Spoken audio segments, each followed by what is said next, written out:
दो दुश्मन। घने जंगल में एक दलदल के करीब बरसों से एक चूहा और एक मेंढक रहते थे। बातचीत के दौरान एक दिन मेंढक ने चूहे से कहा, इस दलदल में मेरा खानदान सदियों से आबाद है और इसलिए ये दलदल जो मुझे बाप दादा से मिली है मेरी मीरास है। चूहे इस बात पर चल गया।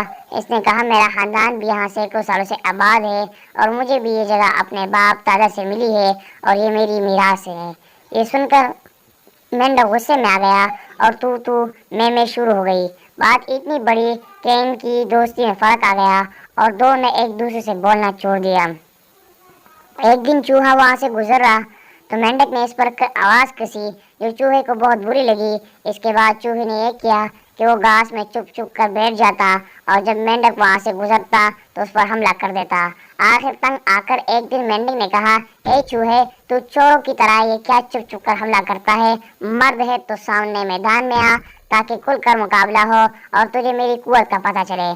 चूहे ने ये बात कबूल कर ली और दूसरे दिन सुबह ही सुबह मुकाबले का वक्त मुकर्रर हुआ। मुकर्रर वक्त पर एक तरफ से चूहा निकला। इसके हाथ में नरसल के पौधे का एक लंबा तितका था। दूसरी तरफ से मेंढक आगे बढ़ा। इसके हाथ में भी ऐसा ही तितका था। दोनों ने एक दूसरे पर जबरदस्त हमला किया और फिर जरा सी देर में दोनों गुत्तम गुत्ता हो गए। अब ये लड़ाई जारी थी कि दूर हवा में उड़ती हुई एक चील ने देखा कि चूहा और एक मेंढक आपस में गुत्तम गुत्ता हो रहे हैं।